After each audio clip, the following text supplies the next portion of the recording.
Here we go, folks. So Hopatcong scores the first 2 buckets of this game.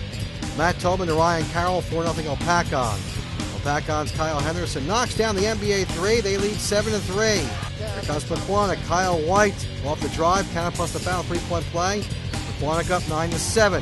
Kyle Henderson hits a 3-point shot top of the key, giving his team a 10-9 lead. Matt Tobin, foul line jumper. Hopatcong led Pequannock after 1 quarter, 16-13. Second quarter action we go. Hopatcong's Jordan to Backman. Counter plus the foul, 3-point play. 18-16, Pequannock leads Hopatcong. Here comes Pequannock. Ben Cobble. Counter plus the foul. The backdoor cut, 3-point play. Pequannock goes up 23-18. Time running out first half. Matt Tobin to Kyle Henderson, the buzzer beater. 27-23, Pequannock led Hopatcong at the half. Third quarter we go. Jordan to Backman for Pequannock with a long 3, and they lead 32-23 over Hopatcong. Top of the key for 3. Kyle Henderson knocks it down for Hopatcong. They now trail 32-26. Joe Vedovino from Jordan to Backman. And that made it 38-28. Pequannock with their biggest lead of the game. Hopatcong's Matt Tobin up the steal and the layup. They trail Pequannock after 3 quarters, 40-32. Fourth quarter action we go. Dan Cottrell with the steal. Ahead to Kyle Henderson. Hopatcong now trails 40-34. Matt Tobin, the sharpshooter for Hopatcong, 17-foot jumper. They're down by 4, 42-38. Matt Tobin looking to rally his team. It's a big 3. They now trail 44-41. Dan Cottrell driving to the hoop, and Hopatcong now trails by just 1 point, 44-43.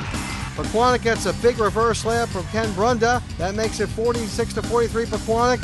And Pequannock had enough foul shots to beat Hopatcong. The final score, 48-43. It's disappointing, especially for the 4 seniors. We got caught behind a little bit. We never really got that over the hump a little bit. And they did fight back. It was a 1-point game late in the game.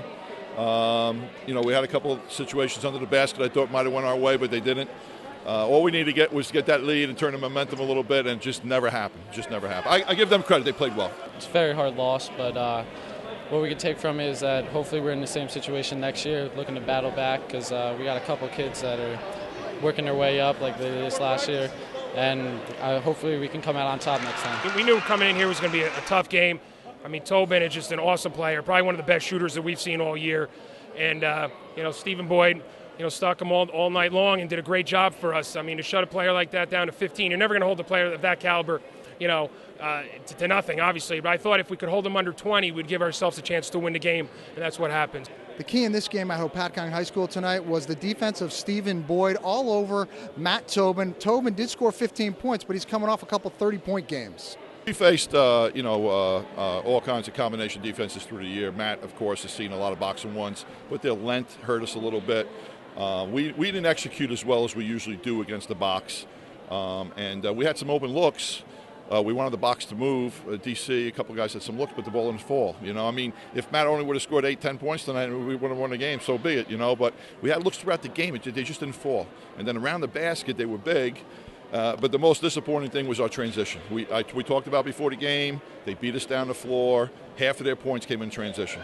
That's where the game was lost right there, as far as I'm concerned. But I still like our effort was good. Being late in the game like we were, I was really happy with the kids and where they were at that point. He played really good defense. He also, whenever they reset screens on the side, they always hedged out. So they always knew where I was, and I really couldn't get open.